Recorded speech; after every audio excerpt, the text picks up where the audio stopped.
Here are some examples on dealing with convertible debt. A convertible bond combines the benefits of a bond with the privilege of exchanging it for shares at the holder's option.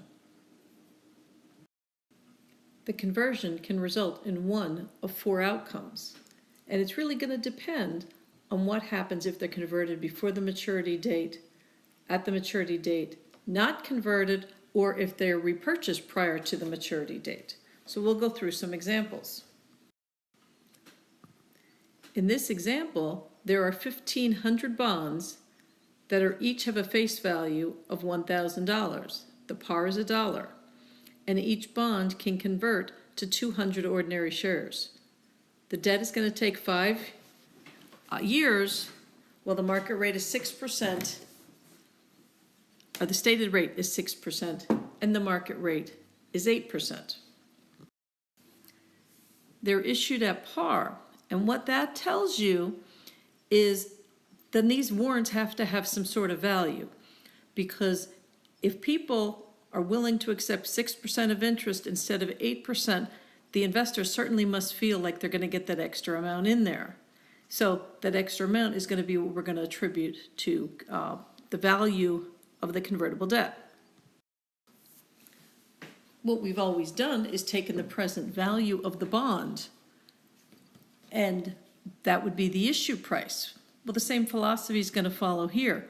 We're going to take the present value of the bond, and we know that each bond is being issued at par for $1,000, so the difference between the present value and the $1,000 is what we're going to assign to the convertible debt. Now, we're going to do this in total as one person purchased 1,500 bonds. Now, if you're doing this in Excel, one of the things you can do to get the present value of the bonds is set it up like this. The formula is going to be minus present value, and we're going to use minus so it turns out to be a positive number at the end. Then you're going to put the market rate, whatever cell that is, you're going to multiply that the number of periods, multiply that by the interest payment, and that's going to be the only time we use the stated rate, and then you're going to multiply that times face value. When we're finished with ours, we know that the market rate, we're using the market rate of interest, we know that the present value of the bonds is $1,380,218.70. So we know that the 1,500 bonds at $1,000 each total $1.5 million. So that's what the market is bearing. So the market is willing to pay $1.5 million. We know the value of the bonds is at $1.38 million. So the equity component must be the $119,781. This is the with and without method. With the bond attached, we end up with the total amount. So we've got it in there, and if we subtract out the liability, we must end up with the equity portion. So moving those numbers up, we just simply make a journal entry. We know that the market is paying $1.5 million, so of course that's going to be the amount we use when we debit cash. We know that the bonds payable is the present value, so we're going to credit bonds payable. Now, if your company would prefer to credit bonds payable at $1.5 million and debit discount on bonds payable, that's fine as well. But the equity component is the share premium conversion equity, or the additional paid-in capital, depending on your terminology, and that's going to be a credit for $119,781. It doesn't matter if your company uses bonds payable and keeps that amount there and amortizes it up to the $1.5 million, or if there's a discount on bonds payable that's reduced. Either way, this amount here is eventually going to end up being $1.5 million. So this piece here, which is the share premium, is going to stay in the equity account. So if the bonds are not converted at maturity, the company simply removes the liability from the books by debiting bonds payable and crediting cash for $1,500,000. So if the bonds are converted at maturity, we're going to take the liability off the books by debiting it for $1.5 million. We are also going to convert the share premium, the conversion equity that we put on the books when we got the convertible bonds. We're going to put that into another equity account, more properly allocated to another equity account. So the way to do that is to debit it for the amount that we originally put out on the books or credited for, and that's the $119,781. Then we know how many shares and we know the par, so we're going to credit share capital ordinary for the $300,000, or if your company uses common stock, you can go ahead and credit that. Whatever's left over, the default amount, becomes share premium ordinary or additional paid in capital. And that's the conversion at maturity. If we're going to convert the bonds before maturity, we need to really make sure we've taken care of all of our entries properly. Now, at the end of each year, the company would have gone ahead and made an entry recording interest expense, paying the cash, and amortizing that, which would increase the carrying value of the bonds. So when we recorded the entry at maturity, we knew the bond value was $1.5 million. So let's say we're going to make this conversion at the end of year 3. Always make sure you do your adjusting entries before you do the conversion, so then your carrying value is at the appropriate amount and interest has been properly recorded. So we're going to take the carrying value of the bonds, which is a credit to bonds payable of 1446, or you've got your discount on bonds payable, and we're going to record it by debiting the bonds payable for that amount. We've got the full share premium, so the amount we originally recorded it for as a credit is going to be put in as a debit, and we haven't touched that. That's an equity account. So we're just simply putting it over into the proper amount, a proper valuation of the equity accounts for the shares that they're being exchanged. Then we're going to take care of the share capital, which is $300,000. We've got that it's the par value times the number of shares, and whatever's left over becomes the share premium. The difference between this and the conversion at the end, this is the only number that's going to change, and that difference is simply due to the amortization that didn't take place. So we don't have as much in equity because we haven't taken as much of an expense, and therefore the reduction of equity isn't there. But the process to record before maturity is the same as recording at maturity, and that's the proper journal entry. One of the other situations is, what if there's a repurchase before maturity? Now, since we just did the after year 3, we may as well stick with that year. And what if the convertible debt has been repurchased after year 3? So if the bonds are repurchased prior to maturity, the same process that we used when we issued the bonds is again used to arrive at the fair value of the bonds. That is, you need to determine the fair value of the liability component of convertible debt and subtract this from the fair value of the security. That gives any remaining value as the security or equity component. That's the with and without approach. Once this allocation is complete, you can go ahead and record any gain or loss on the debt. And that's the same thing about making sure you do your adjusting entries before you take on the bond conversion, because we need to make sure everything's properly recorded and expense recognition principle comes in to make sure that the expenses are recorded in the proper period. So for us here, the convertible debt, this is the debt and equity portion, is $1.485 million. This is the fair value. The liability portion is $1.474275. So the with and without says that this difference here will leave you with the equity component, and we know that that's $10,725.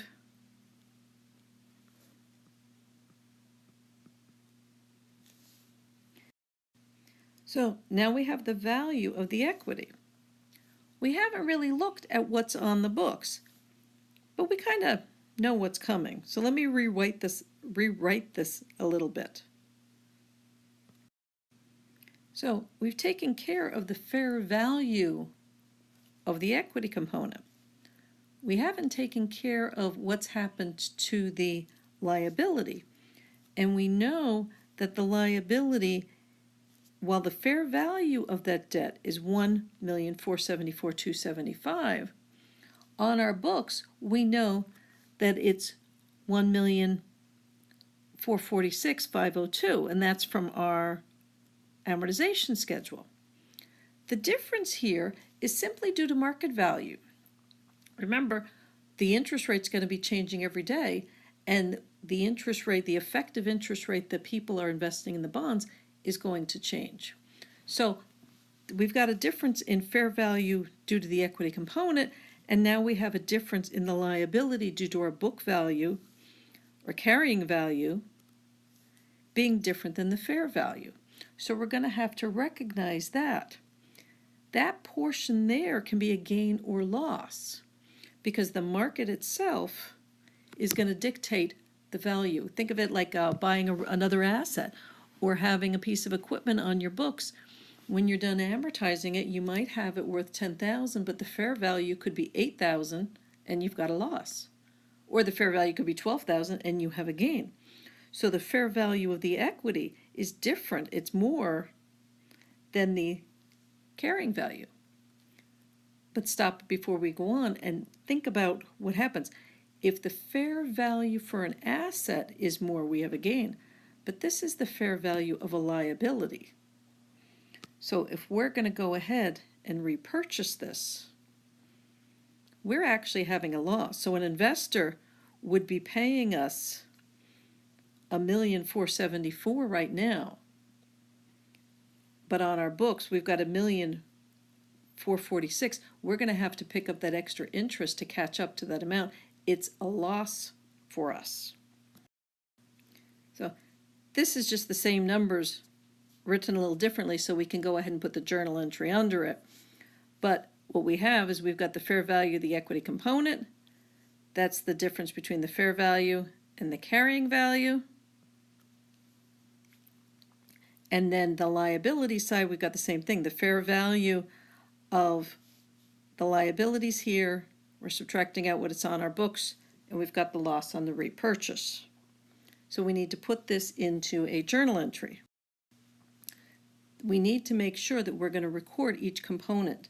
So we're going to get the bonds off of the books at the carrying value. We're going to record the loss on the repurchase at that amount. And then we know how much we're going to receive in cash if we're going to make this repurchase. So the difference here is actually not going to come out into the additional paid-in capital or the premium account like we did when we converted it into shares. The difference is now going to be the amount of that share premium conversion equity we put. We're going to reduce that amount of equity by the value of the equity component, because we're actually taking it off of the books, and we know that the value is $10,725, so we're going to take $10,725 off of the books by debiting share premium conversion equity. So this is what the journal entry looks like. We know bonds payable is on the books at $1,446,000, so we're going to go ahead and debit it there to take it off the books. We know that the equity portion that we're removing in our repurchase is worth $10,725, so we're removing the equity portion by debiting it there. We know we've lost $27,773, so we're going to debit there. And we know the value, the fair value, is the amount we're going to have to pay to repurchase it. So we know we're going to credit cash for that amount. And that's your journal entry. Sometimes a company needs to add something to induce people to go ahead and convert their debt, and we call that a sweetener. It makes sense, but in this case we're going to say, well, what if there was an incentive of $35,000?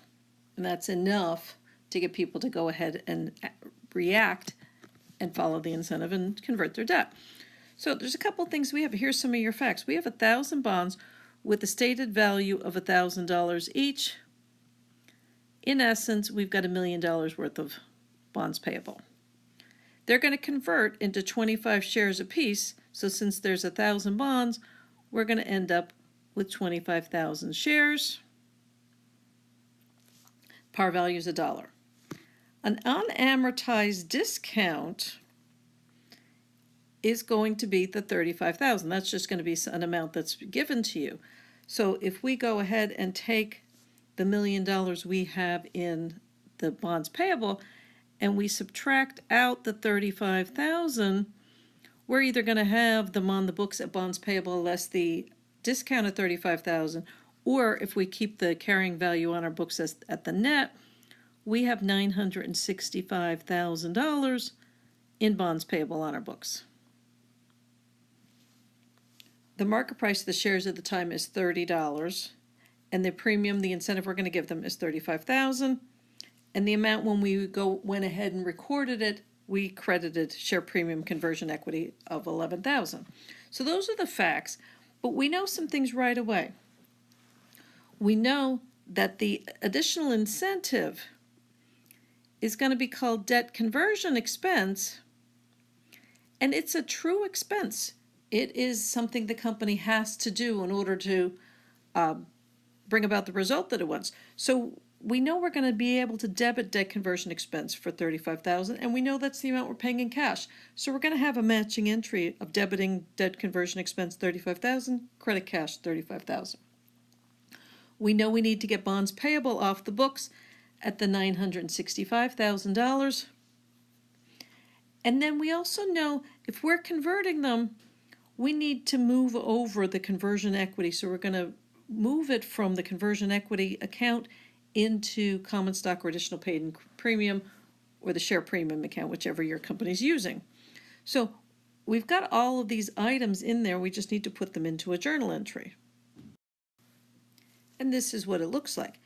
The conversion expense, we got the matching $35,000 here, and our debit and credit for the cash as the credit and the conversion expense is the debit.